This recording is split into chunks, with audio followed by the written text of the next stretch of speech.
Hello! Hello po. Hi, magandang umaga.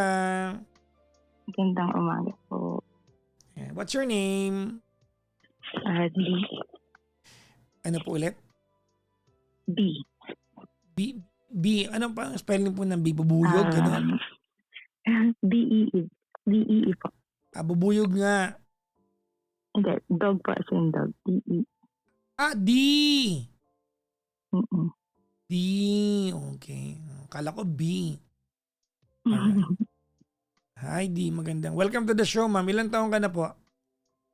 28 po. 20? 28. 28. Alright.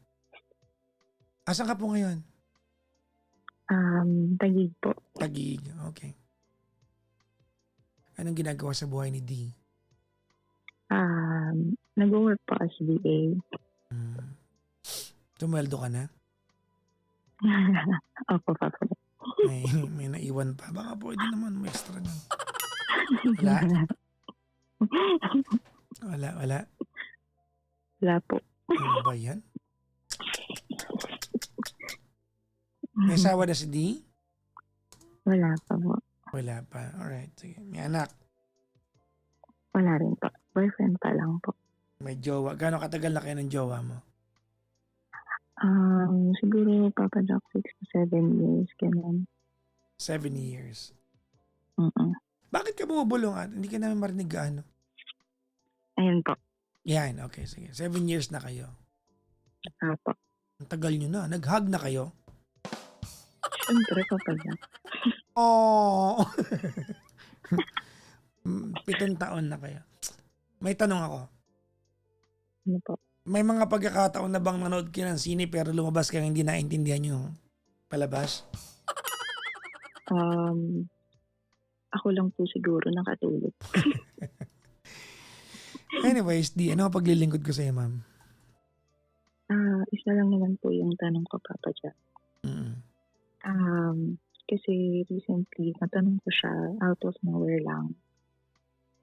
Tinanong ko siya, what if magkaroon kami ng family? Okay, ma'am. Sorry, oo. Yung ano po. Hello? Hindi ka gana marinig kasi tawag nito, ma'am. Wag mo pong isubo yung yung telepono. Kasi yung huli, tandaan niyo po ha, yung huli nagsubo po ng telepono, ma'am, nag-enjoy talaga yung telepono. So, wag nating hayaan mangyari ngayong gabi yan, ma'am, kasi kausap pa kita, ha? Okay. Sorry. Ang pangit na joke. Tinanong mo siya lately, what if? Tinanong ko siya, Papa Jack, siguro 4 weeks ago or 5 weeks ago. Okay. Sabi ko, paano if magka-family tayo in the future, magkaanak tayo? Sabi ko sa kanya, paano if manganak ako, paano yung expenses? Tapos ang sagot niya sa akin, Papa Jack, 50-50 daw kami. Okay. Sabi ko sa kanya, pwede bang hindi 50-50? Like sabi ko, Papa Jack, talaga ba na hindi mo sagot? Ganon. Tapos sabi niya, kasi daw Papa Jack, marami din naman daw siyang sasaluhin from me, like yung swings ko, ganon. Sorry ma'am, di ko na, marami siyang sasaluhin na kating ko? Marami daw siyang sasaluhin sa akin, like yung swings ko. And ano po yung alin po yung? Yung mood swings ko daw, Papa Jack. Mood swings? Oo. Ang nandinig ko, kating ko. Saan galing yung mga naririnig? Baka gutom ka na, Papa Jack. Oy, ako lang ba nakarinig nun? Ang narinig ko, marami po siyang sasaluhin sa kating ko. Ano yun? Okay. Alright. Ayun. Mood swings. Okay. So, kina-quantify niya yung ugali mo. Oo, Papa Jack. Parang sabi niya kung ako daw yung magiging jowa ko, hindi ko daw kaya yung... Kung ako yung, sorry, Di, alam mo, we are having a difficult time having to understand what you're saying. Nasa Taguig ka lang naman ngayon, ma'am. Baka pwede na lang puntahan kita tomorrow, mga alas 7 ng gabi. Ikwento na lang ito ng ano po. Hello, ma'am. Apo. Ito po, sabi niya po is, parang kung sarili ko daw po yung magiging partner ko, parang hindi ko daw po kakayanin yung ugali, ganyan. Ang layo naman ang sagot Kasi niya. Ang minsan, tinatanong mo kasi financial obligation. Ang sagot niya ugali mo. Tama? parang in-equal niya yung Oo. pagbubuntis O di madali doon lang. sa sasaluhin Di. niyang O di madali lang pala solusyon nito. Magpapakabait ka lang. Sagot na niya lahat. Di ba? O. ayun nga po yung naisip ko, sabi ko, Oo. kapag mabait ako, sasagutin niya na lahat. Oo. Yun, tapos lumipas yung 1 week Papa Jack kasi nasa labas kami nun, so ayoko naman masira yung moment. So Mm. hinayaan ko lang muna. Tapos after 1 week, naisip ko parang mali Papa Jack kasi bukod dun sa changes ng pagbubuntis, yung mangyayari sa akin, tapos 50-50 pa kami, parang during pagbubuntis, iisipin ko pa na kailangan ko mag-ambag, 'di ba? So parang off ako Papa Jack kasi na-turn off ko talaga ako kasi ngayon ko lang din na-brought up 'to first time sa 7 years namin. And Mm. feeling ko naman kasi Papa Jack generous siya, kasi 'pag naggi-gift siya mahal naman. So Mm. sabi ko akala ko walang ganitong magiging problem. Mm. So delayed ka. Tapos Kaya mo tinatanong ito. hindi hindi po, hindi Ay, po Papa Jack. hindi Hindi ba? po, Malay mo ano lang, delayed ka. gusto ko lang pong malaman. Mm. Kasi 7 years na kami and Mm. feeling ko malapit na Papa Jack, gano'n. Mm. Tsaka 28 na po ako. Mm. Tapos So nag-usap, feeling mo anytime baka mabuntis ka niya. hindi Papa Jack, parang feeling ko, baka malapit na kaming mag malapit na siya mag-propose, gano'n. Kasi Ano no? Papa, Sorry, ano yun? balak ko pong umalis ng Pinas, mag-a-abroad. So feeling ko 'pag nangyari 'yun, do'n na mag-i-start na mag-ano kami, magko-commit na talaga sa isa't isa. Doon na mag-i-start na magko-connect na sa isa't isa pag nag-abroad ka? Magko-commit Papa Jack, magko-commit sa isa't Magko-commit. isa. Okay. Yes. Pag nag-abroad ka, so you're saying na kung sakaling may chance na mag-abroad ka, baka magpakasal muna kayo bago ka umalis. That's what you're saying? Yeah, parang gano'n Papa Jack, possible na gano'n. Okay, okay. Alright.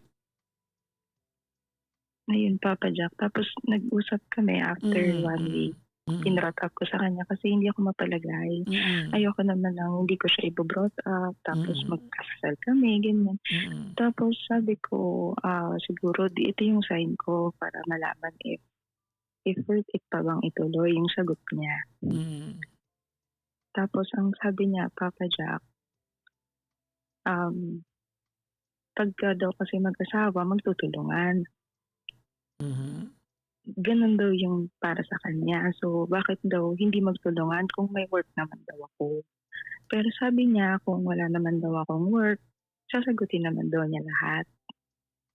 Kaya naman daw niya akong buhayin kung wala akong work. Pero kasi Papa Jack, ako, hindi talaga comfortable na wala akong trabaho. Gusto ko meron akong sariling pera pag may gusto kong bilhin.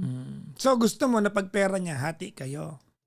Pag pera Hindi mo... Papa Jack, gusto ko lang Papa Jack is yung panganganak sana sa kanya. Then sabi ko sa kanya, yung gastos na sa bahay if magkasama na kami, yung gastos sa bata pag lumalaki. At okay lang sa akin na hati kami Papa Jack. Yung panganganak lang kasi what if Papa Jack hindi ako able maka-work kasi mahirap, ganun. Or hindi ako agad makabalik sa work. Diba? Gusto ko lang sana marinig sa kanya na sagot niya ako. Ganon. Ano work niya? Engineer siya Papa Jack. Ano tanong mo sa akin, ma'am? Let me start there. Dapat ba akong mag-settle sa ganon Papa Jack na 50-50 kami sa panganganak? Okay, ganito ha. This is a very touchy subject, but I'll try to be as delicate as I can with you. Ready? Okay po. Okay. You said kanina, he is generous to you. Apo. Tama? Apo. For 7 years, he has proven to you that he is generous. Tama, mali? Naputol? Binabaan ako? Sorry po. Hello, naputol. Nababa. Alright, sige. Ayan. Alright, let me start over again. Sabi mo kanina, you said he is generous. Tama? Opo. So for the past 7 years, he's already proven to you that money is no matter to her. Na ang issue sa kanya ang, di ba, ang pera. Mm-mm. Until magtanong ka. Tama, mali? Yes po, Okay. tama. Nakakalungkot, D, that you're going to judge his character because he replied, he answered you not in congruence to the expectations na meron ka sa tanong mo sa kanya. Mhm. Okay? Kasi sabi mo, generous Okay. naman siya eh. I mean, I don't see anything wrong if he wants 50-50 kayo. But you are sending an impression kasi ganito mo kinikwento. If I'm going to be ang tawag nito, anong term doon? Literal, no? Mhm. Okay. So Papa Jackson, paano yun pag hindi ako nakapag-ambag sa kanya? Sa panganganak. Tama, di ba? Yes po. Gusto mong maniwala ako na kung sakaling wala kang pag-ambag at kung halimbawang 100,000 ang presyo ng cesarean at 50,000 ang meron siya at wala kang 50,000, pababayaan niya nakabuka yung tahi mo? Ganun ba yun? I mean, that's how you regard all his efforts in the past 7 years? Wala siyang napatunayan sa'yo?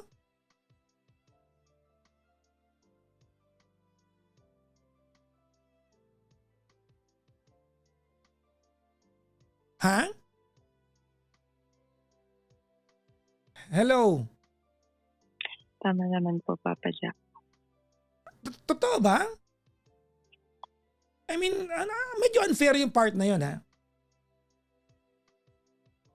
Tingnan mo, ha? You said kanina, paano pag nagsasama na tayo? Sabi niya sa'yo, magtulungan tayo, tama? Opo. And your immediate response was, paano pag may mga gusto akong bilhin? Walang kinalam sa panganak to, ha? Kaya ang reply ko sa'yo, so pag pera niya, gusto mo inyo. Pag pera mo, dapat may karapatan ka magtabi para may mabili ka. Tama? Fair ba yun? Parang Papa Jack kasi parang sabi niya is sasagutin niya lang fully if wala akong work. Yung sinabi ko po kasi na pag may gusto po akong bilhin is pag wala po akong work.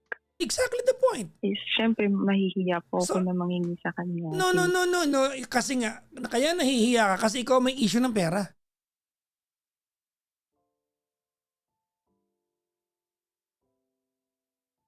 Alam mo kung saan delikado tong kwentuhan na to? Saan po? If we reverse the role, that's what I fear for this guy. Actually, Papa Jack, kung siya po yung babae, and tinanong ko po yun sa kanya. I mean, tinanong niya po yun sa akin. Wala po akong pag-aalinlangan. Sasagutin ko po ng buo. Kasi yung struggle po ng pagbubuntis, grabe eh. Hindi, Nakakatakot po. hindi yun ang point. No? There's no doubt na wala naman talagang, walang sukatan ng kahit anong salapi ang hirap ng pagbubuntis. But that's not the point. If at this point that he's got more resources than you want to impose counting resources, listen carefully. Okay? Mhm. Kung sa puntong ito na mas marami siya at mas meron siyang pera sa'yo, you want to impose counting resources, paano pala pag nalumpo siya bukas at hindi niya kaya magtrabaho? Kasi issue ang pera eh. So dapat pala mahiya siya sa'yo. Hindi naman po. Oh, then why are you floating the idea na dapat mahiya ka?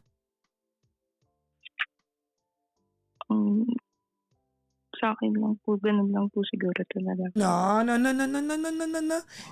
Nako, di may mali sa kwentuhan natin ngayong gabi. May mali sa, di ba? There's something wrong with how you see things right now. So, nakita mo yung point ko. So, kung halimbawa, if he's going to lose his legs and he cannot work, dapat ba mahiya siya sa'yo? Hindi naman Then po. why would you float the idea na dapat mahiya ka sa kanya? Because you told me, di ba? He's generous to you. Money has never been an issue to the two of you until you brought it up. That's why he was compelled to answer, give you an answer, and then you judged him according to what he told you, not what is done in the past 7 years. Is that fair? Hindi po. Parang hindi fair, no? This is scary.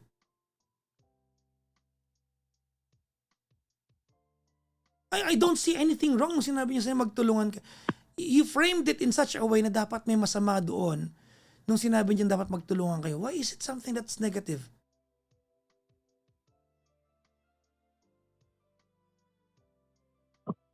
I mean, I agree with you. Men should be providers. I agree with you. I know what it takes to be one. I am a provider. Nagigets ko, di ba? Pero bilang lalaki, nakakatakot to. So, ibig sabihin pala, kung issue sa ang pera, pag dumating yung panahon na hindi na ako malakas at mangangailangan ako, may konsepto pala ng pwedeng mahiya kasi nga issue pala ito sa'yo.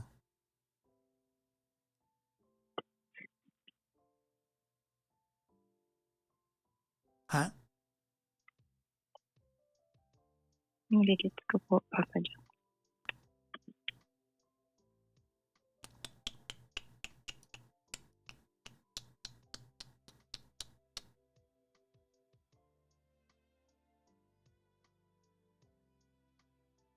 How was he to you in the past 7 years?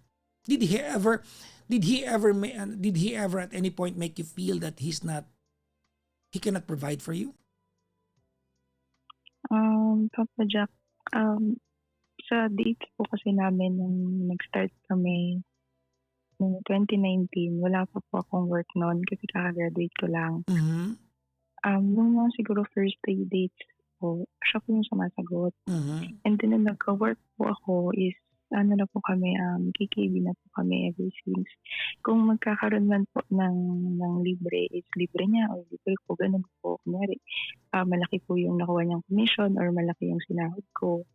Oh. Naglilibrihan po kami. Hindi ba yun naman talaga dapat? I mean, you're going to Apo. you're going to share lives together soon. Diba? You're going to share lives together. You've shared salivas, no? Ba't ba napunta ron? Ganito, okay. Alam mo, very touchy na, alam mo ang resources, very touchy na ano yan, na topic yan. Ano? And when you marry each other, ganito yan. No? I think the proper way to approach this, no? Kasi, ganito, I think there's something wrong with how you ask the question. There's nothing wrong with what you want to accomplish by asking the question. Let me say it again, no? There's nothing wrong with what you want to accomplish by asking the question. There's something wrong with how you ask it. Okay, ready? Okay po. I think the better question was, pag nagpakasal na tayo, how do you want to budget our resources? Do you want me to handle the finances for the two of us? Or do you want separate purse or pockets? It could have been that way. Okay po. Di ba? Kasi, ang dating kasi ng kwento mo, compelled siya to quantify. Ganito Okay.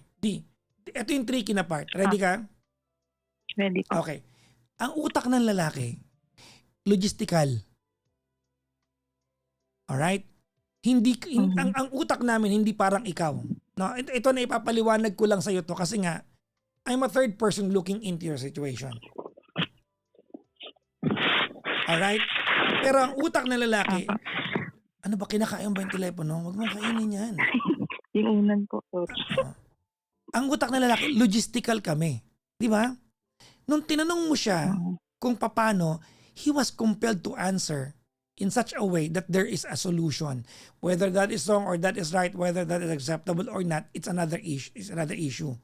But ang tinanong mo sa kanya requires him to answer the way he answer.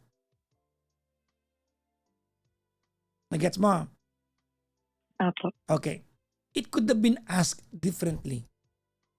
Kasi kung tinatanong mo ako dito, Papa Jackson, dapat ba babae ang may hawak ng budget? Dapat. Kayo dapat. Mas magaling kayo dyan eh. Diba? Mas magaling dapat kayong mga lalaki tagipawis kami. Kayo ang tagasinop.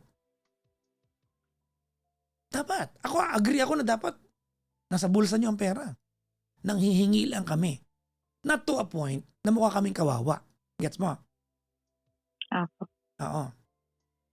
Alright, dapat talaga kayo. Tama, dapat kayo ang ingat yaman. Dapat yun ang kumbaga normal. Para sa akin ha. Opo. Pero tinanong mo kasi siya ng hypothetical question and now you judge him by you asking him a hypothetical question. What if he tells you it is a hypothetical answer?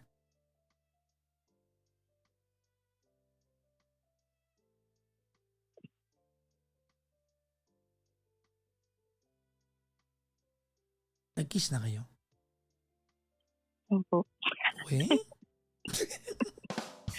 Kakagulat na Papa Jack. Charot. 7 taon na kayo eh. Ate, ganito.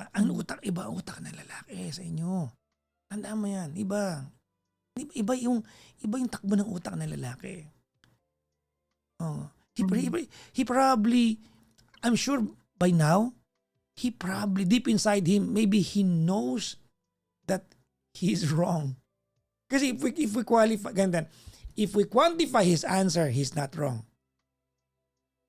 Okay? But if we qualify it, he's wrong. Kasi siguro kung hindi siya nabigla, ang dapat sagot niya sa'yo ay, ano ka ba, papabayaan bakit ang problema? Tama, di ba? Opo. Akong bahala sa'yo. Yun ang inaantay mo. Sagot, tama, mali? Tama Papa Okay. Jack. Ang tanong mo kasi ay, paano kung hindi ako makapag-ambag? So mayroon kasing premise yung tanong mo eh. Sinagot ka niya. What's sad is, you know the guy for 7 years. Alam mo kung ano meron kay resources. Pag meron siya, nililibre ka niya. Pag meron ka, nililibre mo siya. Tama? Yes po. It's been a way of life. Way of life niyo yun. Give and take kayo sa part na yan. Tama? Yes po. Sinagot ka lang niya in accordance dun sa practice ninyo. Ba't galit ka? Dahil ang Papa Jack. Sabagay, no? Ang dami kasing order sa TikTok shop, no? Paano nga naman yan, di ba? Hindi Papa Jack, nagtitipid na ako. Paano nga naman yung mga check out mo sa TikTok shop? COD ko na lang sa kanya Papa Jack. Ganito, I think if anything, I don't know kung paano mo gagawin ito, but I'd rather as your friend, I'd rather have you all, di ba? I'd rather that you have all the budget at ikaw ang mag-budget. Hindi talaga healthy pag dalawang bulsa ng isang bahay. Yan, nag-uumpisa sa lihiman. Di ba? May mga magkakarelasyon na na transparent sila, pero may kanya-kanyang toka sila. Akin kuryente, sa'yo tubig, sa akin bahay, sa'yo kotse, di ba? Pwede rin yun, pero dapat transparent. If anything, di ba, dapat deklarado lahat up to the last cent. Yun dapat yun eh. Kasi kung alam mo kung magkano ang laman ng bangko ng jowa mo, you are not going to expect anything more than what you know that meron siya.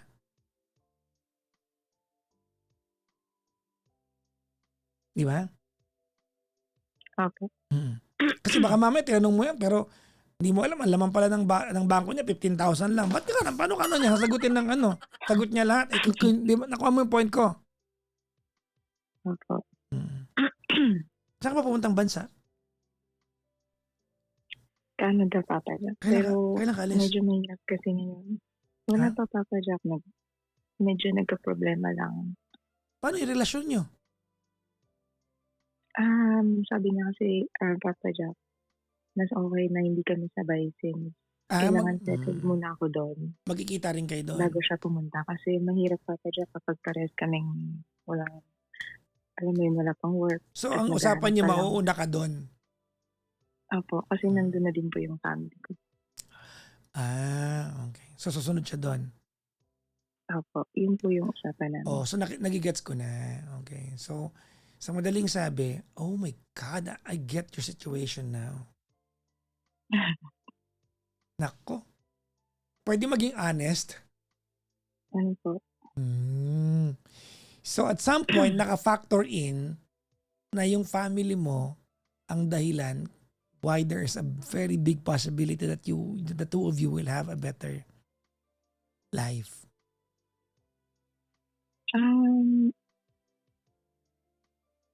Sige, okay lang. Yung sikap naman po siya, Papa Jack. Hindi yun ang point ko.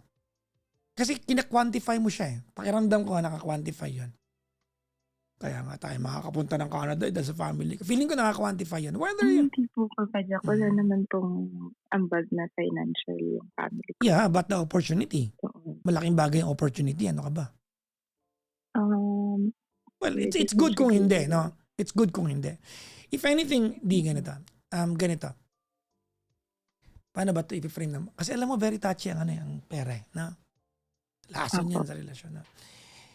I hope that the two of you will find your common ground not to alienate each other when it comes to money. Opo. Oo. Diba? I hope, no?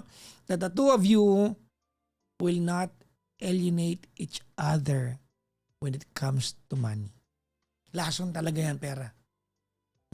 Opo. Eh kung papakasal naman kayo, whatever he owns, he owns. Whatever you own, he owns. Opo. Di ba nag-comment dito? 7-year curse yan. Si Raulo, di sila naghihiwalay. Ito mga to. Nako-confuse lang si D, hindi sila naghihiwalay mga gunggong. Parang hindi lang po kami nag-uusap ngayon kasi Awkward talaga yan. Awkward. Awkward yan. mga 3 weeks na po siguro. Awkward yan. Well, anyways, no. Good luck. Sana yumaman kayo. Para wala kayong pinag-aawayan pera. Mag-aaway lang naman kayo ng pera pag tight yan eh. Try nyo ang dami yung pera. Huwag lang mag-aaway kayo.